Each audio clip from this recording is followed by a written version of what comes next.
Just as a disclaimer, we want you to know that some of the movies that we will be reviewing were shot in a different time and era where people of race and sex were not treated equally. We understand this and hope you do too. The movies or anything that happened on the sets are not the views of this podcast or what this show is intended to be all about. Exactly. And we want to give due diligence in presenting the movie and not the views of the cast or directors or anyone involved. But we also feel it's necessary to let the audience know some of the background information to get a feel for what was happening at the time of shooting the film. Again, we hope you understand that we do not agree with everything that went on, and we just want to give out the information. And with that being said, hope you enjoy the show. There is a podcast that lies between the imagination of two simple-minded earthlings. Travel with these two longtime friends, Jimbo and 80s E, as they attempt to explore the fifth dimension. Follow along with them as they take the key and unlock the door to the vast space between shadow and substance. This podcast is one of trivia, of insight, and of sounds and ideas from one of the greatest television shows ever produced. You are embarking on a timeless journey. There is your signpost up ahead. You are entering the tragedy of cinema's Twilight Zone.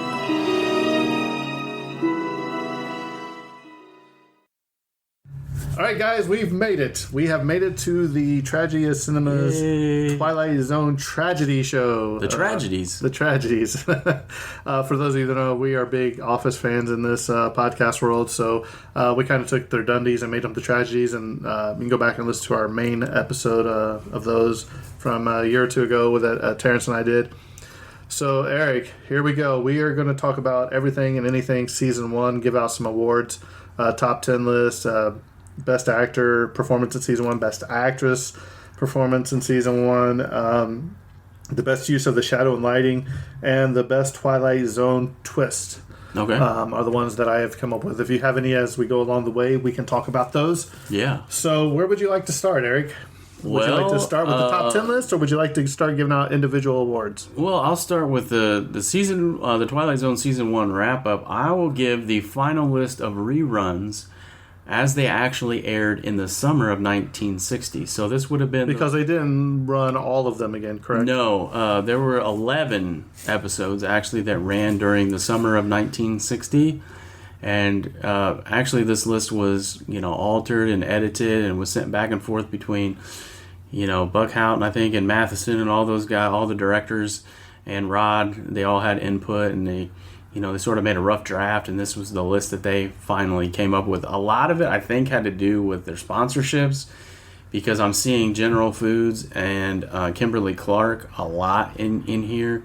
Do you know how that sponsorship worked? Were their products placed? I don't notice any product placement in any of the episodes. Not that I know of. But maybe it was just like the general sponsors that ran the majority or contributed the most. Well, you always seen Rod with a cigar or cigarette. Yeah. So maybe something like that. But other than that, that's the only product placement that I could... Yeah. Not unless it's in there somewhere. Yeah, and I just don't recognize it. Right, yeah. All right, so these are as follows. I'll just run down the list. July 8th, 1960, Time Enough at Last. July 15th, 1960 was preempted due to the Democratic National Convention. So obviously the election in November of 1960, who won that election? Was that John F. Kennedy that won the election? No, yeah, because he was assassinated. I'm not that old, Eric. Yeah, so that was the 1960 election. Anyway, I'm getting sidetracked. July 22nd, 1960 was Third from the Sun episode. And July 29th, 1960... Walking Distance episode, August 5th, 1960, and When the Sky Was Opened, and I'd have to be reminded about that episode because it's slipping my mind. What happens, the plot of that episode? Ain't that the one where the people are trying to escape the base? Remember, I think all the people are trying to escape the base. The two families meet, and then they're going to the Air Force. Right. They get stopped or whatever. Yeah. I think. Yeah, I think you're right. Yeah. August 12th, 1960 was The Hitchhiker. That was a good one. August 19th, 1960, The Last Flight. Interesting that made the top 11 for Rod and the crew. Trash. Keep going. All right. see our episode of that, because that's one of Eric's favorites. I'm sure it's in his top 10 list. I can almost guarantee It you. might be. August 26, 1960, The Monsters Are Due on Maple Street. September 2nd, The Four of Us Are Dying. September 9th, A Nice Place to Visit. September 16th, The Lonely. And September 23rd, finally, 1960, Execution. Another one that snuck in about the cowboy who goes back in time. And the professor from Gilligan's Island. I can't remember his name. Is in that episode? I liked it. Jimbo hated it. No, it's terrible. It was okay. But those are your 11. I think there's 11. I counted twice. I'm just going to say this. episodes. There's only probably 3 of those that made my top 10 list that are on there. So. To each his own. So, do you want to discuss anything from any one of those episodes, or do you want to go ahead and just give your... No, we'll just go ahead and we'll just bounce our numbers and off. I know that we'll probably have some that are on our list. We'll probably have some on the same top 10 list. Yeah, they'll but they'll be in over. different places. So I'll just do the one that you put in like your top 10. I'll do the one I do in my top 10. Then if you can say your thoughts when you get to yours on that list, or vice versa. So Okay. all right, so this is the top 10 list of the Tragedy Awards of the top 10 80Z's list and my list. And let us know on Facebook whose list you liked better, or if you didn't like either one of us. So, Or what you would have put as your top Right. 10 list. Send it to us. so 80Z, give me your number 10. Well, you guessed correctly earlier. My number 10 is The Last Flight. And the reason why I liked the episode was because and I talked about this when we covered the episode, I like the story of redemption. There are parts, of course, I mean, we just got done doing The Mighty Casey. If you're going to critique an episode by how corny it is, there are corny parts in The Last Flight, but the overall theme, I liked it. And I've said it before, I like the time travel aspect of most of the episodes, and I like the fact that guy went back and sort of sacrificed himself so the other, I can't even remember the characters' names, but how he could move along in time and live a life. The Colonel could go forward and live his life normally. But yeah, I like The Last Flight as at number 10. I want to throw out this honorable mention. So this is basically my number 11. If you will. Yeah, my honorable mention would be A World of His Own, which we just did last one because basically when Rod inserted himself at the end of the episode, I thought that was very fantastic. Mm-hmm. So here we go. My number 10. What's happening? Nightmare as a Child. That was a good one. I thought it was a really good one. I thought that little girl was creepy. She did a really good job of acting. And then there was some underlying issues with that because we didn't know exactly what all happened to that girl. The child abuse issue. The child abuse and all that when that guy came in to kill her mom and all Marky that. Right. Was her name, yeah. Right. I just thought that was a really well done episode. It was kind of dark, but it left it open to interpretation without pushing the envelopes as far as it could have. So that is my number 10, Nightmare as a Child, which was episode 29. Yep. Okay, number 9 for me would be The Monsters Are Due on Maple Street. I thought the overtones of I just like, I don't want to give it away. Well, I guess I could, but I just liked it in general. I liked the message, the whole subliminal, the consciousness of man, like, and how it can influence people by our words and our actions and all the things that surrounded that, and the psychological aspect of, you got prejudice in the episode as well, and it touches on a lot of subjects. I know that Rod he could do it in a way that he didn't have to come right out and slap you in the face with it, but it was very understated, and I thought that was a great episode as far as writing was concerned. All right, my number 9. It's one we've recently done, is the After Hours, episode 34. I think the acting is really good. I like the movement of the camera. I like the shading. I like the mannequins. I like everything about that. Anne Francis did a really good job in that episode, especially the part where the end when she finds out that she's a mannequin. They're talking. She's kind of sad. Her hands come up just like you would see a mannequin, and they just stop there. Mm-hmm. The way that they did that shot was amazing. So my number 9, I give the After Hours, which was episode number 34. All right, number 8 for me on the list was The Fever. Again, I thought the acting, what's his name, Claire? I should have researched. I probably should have done a little better job. No, people can go back and listen to the actors' names and their characters' name. I thought it had a good message, and how You really didn't like that one, though, when we were I doing didn't. it. It grew on me. The greed, the aspect of how greed can overtake you and eventually can kill you. It's a vice, and the 7 deadly sins angle, or whatever you want to. And I thought the man who played the main character, and again, I apologize, his name slips my mind, did a really good job of his portrayal. And he's a really harsh, crass man, and he just gets sucked in, and he's a holier than thou kind of guy, and he's really self-righteous in his character, and he's constantly putting his wife down in the episode. And I thought it was a really good moral to the story, and it has some sci-fi undertones with a slot machine coming to life, and so on and so forth. He played Franklin Gibbs. Was Everett Sloan. Edward Sloan, played Franklin. Yeah, I thought he did an outstanding job. So that is my number 8, is The Fever. All right, my number 8 is probably going to surprise you. When you sit back and you look at the Twilight Zone over the whole season, there's just some that stick with you more than others for different reasons. And my number 8 is Perchance to Dream. The reason I think is because we actually had to record that like 4 or 5 times, and every time we would record, we'd find something new about it. Yeah.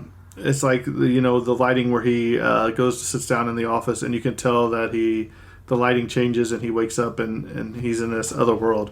Was Edward Hall, I think was his name, where he played by Richard Conte. And then you had Maya, or Miss Thomas, who was the secretary of the Susan Lloyd, and I think it just had a really good Twilight Zone twist at the end too, that the secretary was actually the lady that was trying to kill him in his dreams, and he ends up jumping out the window. So Perchance to Dream, I thought was really well done, and that was episode 9. Yeah. My number, what are we on? Number 7? My number 7 would be Walking Distance. That made the number 7. I thought Martin Sloan, the story is of he was like an executive, right? And he's about 35 years old, and his car breaks down. It's been a long while since we've actually covered that one. Mm-hmm. And he kind of goes back in time into his old neighborhood and around his family. He doesn't recognize him, and he struggles with kind of finding the meaning of his life, and he's kind of caught up in the hustle and bustle and the grind of the life that he lives now. And again, it just had, kind of that moral of going back and really evaluating what is important in life, and not getting caught up in sort of, the life that he was in at that time, and placing more importance on. And of course, it had the time travel element too, as well. I always like that. So it always usually ranks pretty well too on other lists, and and of course Ron Howard is in it as a little boy in it, and so I think I'll go with Walking Distance for number 7. All right, my number 7 is probably going to be a surprise to you again too. It's one that I really didn't care for when we did it, but the more you think about it, especially up against other stuff in season 1, it stands up, and that is The Purple Testament. Oh, really? That is a surprise to me. Episode 19, just the whole Lieutenant Fitzgerald with Captain Riker and Gunther. It left a lot of questions that needed answering at the end of the show. Yeah, it did. Like, could he have done something different, or if he would have stayed, was he going to die? If he got in the car, was he going to die? So I don't think it really mattered which way they would have went. They were going to die at either it's a missile coming that way, the Jeep getting blown up, just the elements of seeing the different glowing on the faces, and the struggle that guy had of knowing, hey, if we go out, this guy's not coming back. I just thought that was a really good episode. So number 7, The Purple Testament, which was episode number 19. Moving on to number 6, I selected The Hitchhiker for my number 6. That was just so ominous, with the lady's car breaking down, and the man that she sees along the way. Oh, yeah, the entire road trip. The hitchhiker, and then how he ends up. The twist was really great on that episode, and how she was dead the whole time, and really, that one really took me along the episode, and really couldn't figure it out till the end, and how the man was, ended up in her car, and yeah, that's just a really good one. Of course, it helps that I can't remember the actress's name now, but she was in a lot of other Hitchcock movies, I think. Yeah, she's very easy on the eyes too. She's a beautiful lady, and so yeah, that story really sucked me in, and I thought her acting was really superb in that episode. All right, number 6 for me, The Monsters Are Due on Maple Street. Eric had already had that on his list. Just to see the struggles that the people went on, and then at the end you see the aliens up there and like, look, all you gotta do is just cut off a little bit of their technology and they go at each other. You know what I mean? And exactly. then they place the blame so easily on other people. It was really well done. It just very creepy, like when the guy comes back walking down there and they shoot him because he had went to go a couple of blocks over, and then now he's a killer. Yeah, and then you're a killer. You did this, and then it was chaos. But you can learn a lot about what's happening in our world today for something like that too. Yeah. So that was the number 6. The Monsters Are Due on Maple Street, episode 22. Okay, number 6. Number 5, and this one moved the most. Wait, up? It moved up the most category numbers, I guess, from the time that we originally did it. I'm giving you hints until the time we actually completed the podcast. My perception did a complete 180-degree turn. Is it by something I said? Not necessarily. Well, yeah, I guess so. Some of the things that you said kind of turned the corner for me a little bit. But number 5 for me is Mirror Image. And it stars another beautiful lady in Vera Miles. Vera Miles. And yes, sir. I mean, my whole concept and all of the imagery and the symbolism, the things that you pointed out too, did help me to sort of solidify that episode as, way better than what I was maybe giving it credit for. And again, it was about the doppelgangers and, what was his name? Paul, I think I have, Paul Grinstead and Millicent Barnes both have doppelgangers, and we're almost like in this parallel universe, and everything's taking place at this bus stop. And the acting by pretty much by every person in that episode was really good. And I thought the story was great, and there's just a lot of do yourself a favor and watch that one because it's a really good episode. Oh, one other thing, one last note. A lot of times Rod took heat, and he even addressed this because he didn't put women in a lot of starring roles. He kind of caught a lot of grief for that, and that's not the case for this episode. I mean, she, Millicent or Vera Miles, as Millicent Barnes. I mean, she carries the thing, and it's really good. Mm-hmm. Well, my number 5 is probably going to surprise you too. It's probably not even in your top 10 list, I would say, and it is One for the Angels. Okay. Episode 2. Ed Wynn as Lou Brockman in this. He's just a good guy, perfectly played, friendly neighborhood door-to-door salesman, friends with all the kids, and then tragedy strikes where the little girl gets hit by the car, and basically he's in a cell for his life against the angel of death. And he says she has to make it till midnight. She'll get through the clear or whatever. And he sits there and does that pitch, and he's selling the angel all sorts of stuff. I need that. I need that too. He takes her place. And he takes her place at the end and walks away. And I think that Lou Bookman or Ed Wynn did a fantastic job in that. So that's my number 5, One for the Angels, episode 2. Yep, my number 3. No, 4. Oh, you're right. I'm sorry. Pardon me. My number 4. On my list is Where Is Everybody? Classic. I don't really have much to say on that. Classic, iconic episode number 1. First episode. Even though it wasn't originally scheduled to be, there was another episode, I think we talked about it before, that it was supposed to be scheduled as a number 1 episode, but I'm glad they landed on this one. It's an iconic scene and set. Did we say that particular courtyard was used in Back to the Future too?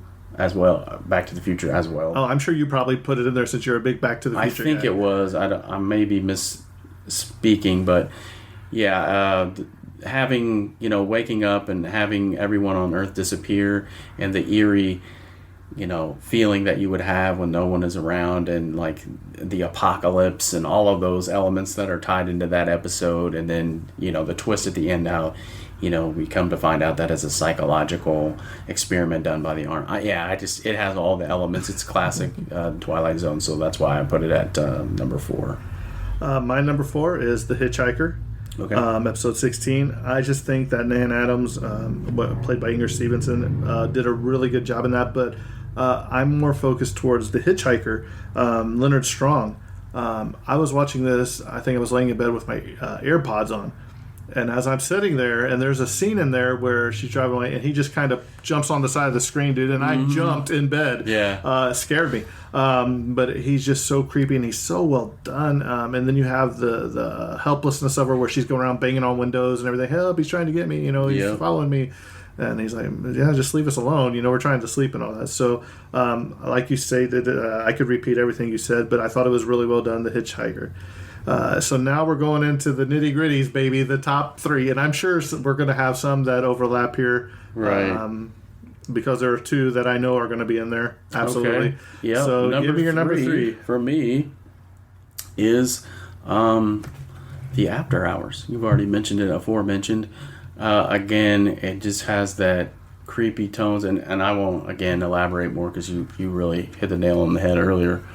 The tones, the lighting, the acting, it has all of those elements, and I just thought it was really well done. Again, another one that would probably be characterized as an iconic episode. It's one that's always brought up in the discussion, and I think it hits home for me again. If I could just add my little 2 cents and spend like.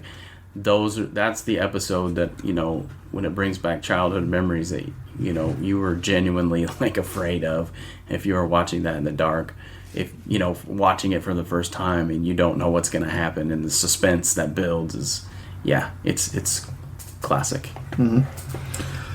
Well, number 3 for me is something you've already mentioned, Mirror Image, episode 21. Vera Miles in that, it's just outstanding performance. I love the whole story. I love everything about it. I love all the characters in there, even the little people that are in the bus stop with her. The bus ticket guy plays an outstanding part. Yeah, he does. And it's something that I really like is that they can take something as simple as a little set like that with a couple benches and a counter and an offset bathroom and put that performance together is outstanding. It is a really good episode. Definitely top tier of season 1. So, very good. That was Mirror Image, episode number 21. Yeah. And here we go, the top 2, which we both know what they are. Yeah, I think I don't know what order they might be in inverted order for us, but number 2 is A Stop at Willoughby. It easily could be number 1, but I'm kind of sticking to my guns as I started out with, I won't give it away number 1 yet, but... don't worry, I'm sure my number 2 is your number 1. James Daly as Garth Williams. Man. And then the dialogue that he has with Patricia Donahue, Janie Williams, that is just some of the best dialogue that they have, where he's conflicted about his job and he wants to quit or resign, and he kind of escape his current life, and the twist as well. That is big, huge twist it's awesome at the end, and all of the elements are there. It's just. Yeah, I don't know how else to describe it. It's just one of my favorite, and it's pretty awesome. Well, my number 2, we are going to have these in inverted order. Okay. So my number 2 is Time Enough at Last. Gotcha. Classic. I mean, you see this on every Twilight Zone list there is. Burgess Meredith gives the performance of a lifetime in this. You really feel for this guy. Oh, yeah. His wife berates him so hard for the entire thing, and all he wants to do is read. The guy loves to read. It doesn't matter if it's the newspaper. It doesn't matter if it's a book. And then you have the sad thing where he goes down to the safe of his bank where he works at, and the atomic bomb goes off basically, and he comes up and everything is gone. Everything that his wife's gone. He's like, I don't know where my wife is. There's nobody here. But then he discovers that the library's still there, and he's got all these books stacked. Okay, he's like, I got Shakespeare here, I got this person here, Plato here, Socrates here, and he just looks very happy and content. And then he sets on his glasses, dude, and all you hear him say is, "It's not fair. It's not fair. I have all the time in the world, but now I can't even do the one thing that I wanted to do when I had time." Heartbreaking. Yep. But a great performance. So that is my number 2, Time Enough to Last, which is episode 8. Yeah, and I would dovetail that as my number 1. And for all the things that Jimbo just mentioned, I would echo those sentiments. Just one other thing, and just in that particular time in 1959 during that episode, I think. You had we talked about it, like the Cuban Missile Crisis and all the things that were, maybe not during 1959, but you had the Cold War was in its highest point, like politically and going on culturally and socially, and the end of the world and doomsday type, that kind of permeated a lot of the early episodes of the Twilight Zone. There were themes that were end of the world themes, and this one I think did it the best, obviously. And the twist at the end is amazing. I mean, really, it's almost a toss-up between the two, because that's one of your categories, the greatest twist, and we'll get to that in a second. But Time Enough at Last and A Stop at Willoughby, those twists are, man, they're so great. They're so close. But that one made my number 1, and Burgess Meredith. Well, obviously that means my number 1 is A Stop at Willoughby. It doesn't get much better than that. I think that is perfect writing. I think it's perfect casting. I think it's perfect dialogue. Everything you want. The twist. The thing I like about it is there wasn't only one twist, there was 2 twists at the end of the thing. Because number 1 is you have him on the train going back to Willoughby, and you see the light swinging from the train, and then you look over and it's the cop where he has jumped off the train and he has died. So basically going to Willoughby was the thing. And then you have the second twist when the hearse pulls up. Right. And what's it say on the back of the hearse, Eric? It says Willoughby on the back of the hearse. So I just thought, Willoughby and Sons funeral home or something like crematory that. Or something. Yeah. But that is an amazing episode, and as you can tell, those two, they could either go 1 or 2 any way you look at it. Interchangeable. Yeah, I'd be happy with either one of them. Right. All right, Eric. So I want you to give me your tragedy for the best actor performance from season 1. I gave best actor to Burgess Meredith, which you've already told me that someone etched him out in your mind. I gave honorable mention to Cecil Calloway, who played Wickwire in the episode Elegy. I don't know what it is. Well, I actually saw him in a Jimmy Stewart movie. What was it? About Harvey the Rabbit. Cecil Calloway plays a part in that movie as well, if you guys are interested in Cecil Calloway. But he just was a great actor, I think, and I gave him an honorable mention because even though he had kind of, I wouldn't say it was a bit part. Well, I guess he kind of really carried a lot of the acting because those astronauts, they were okay as far as acting, their dialogue and stuff, but he kind of carried the acting, I believe, in the episode Elegy. So I gave him an honorable mention. All right. Well, once again, I've sitting back and looking at all the episodes, I went with Ed Wynn as Lou Brockman in One for the Angels.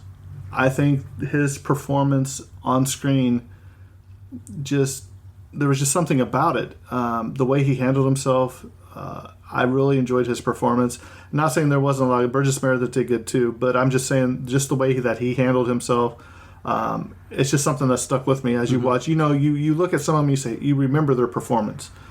Some of them, like the guy that played in Perchance to Dream, I couldn't even tell you who he was. I remember the episode, but there's just something about Lou Brockman. It sounds like a salesman. Yeah. You know what I mean? And I just think he did a really good job. So, all right, Eric, best actress. The tragedy for the best actress performance from season 1. Actress would be Vera Miles in Mirror Image. Absolutely, that's exactly who I had. She's. She's got book on movies. She was in Alfred Hitchcock, and she was a very established and very accomplished actress. Even before I think she came to the Twilight Zone, this would have been in the late 50s, and I think she had already done a couple of, or at least in around that time, she had already done a couple of Alfred Hitchcock movies, but yeah, along with her beauty and her acting ability, yeah, I don't really think there's anybody that can touch her. No, I think she. The one that probably came in the closest second is probably the lady from The Hitchhiker. I would say she would have a close second. Which she had a really sad story about how her Right. life ended too in real life. Yeah, Right. So those two definitely. When they say that he only didn't give women very strong parts, those two right there are outstanding. Oh, I yeah, think. absolutely. So I have to agree with you very Miles.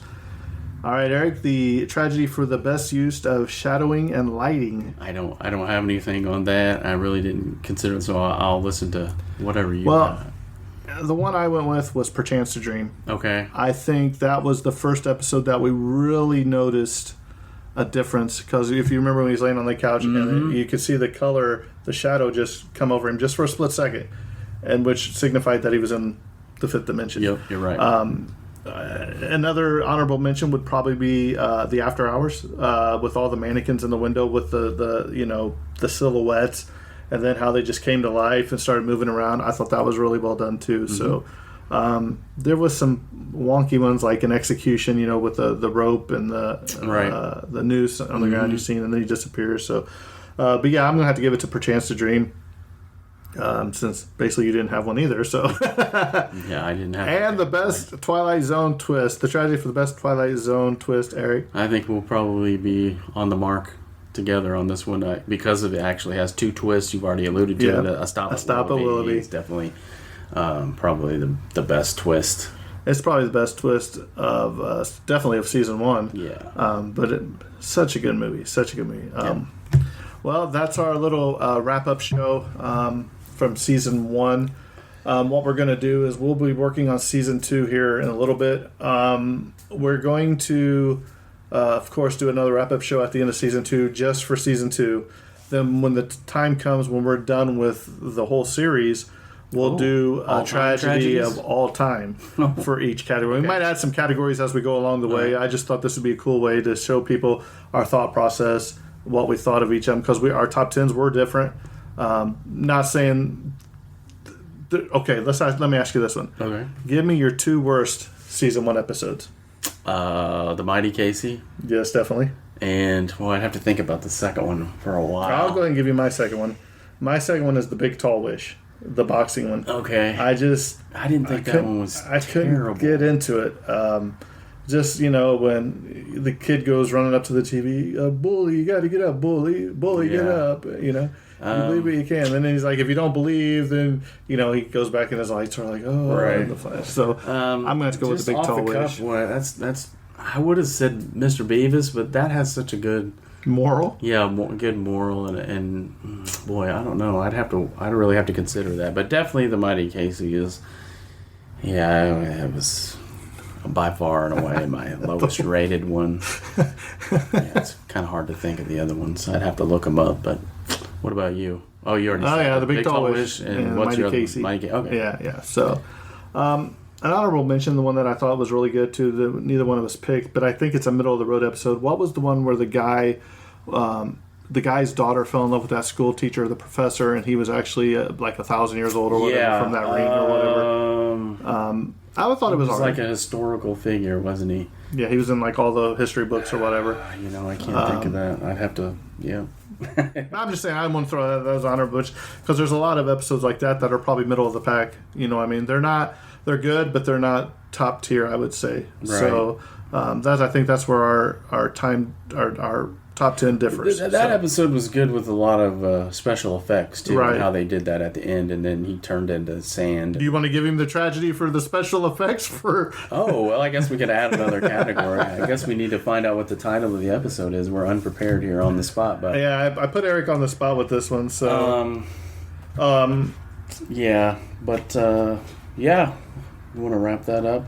Yeah, it was called Long Live Walter Jameson. There it is. That's what it was. Thank you. So. That was going to bug me. Long Live Walter Jameson. Very good, Jimbo. Yeah, and that the dad played a really good part in that, too. Yeah, he did. So, well, there it is. That's the end of season 1. I think season 1's coming to a close, and that's a wrap on season 1. And Eric, take it away for the final time of season 1. And this is a final wrap and cut.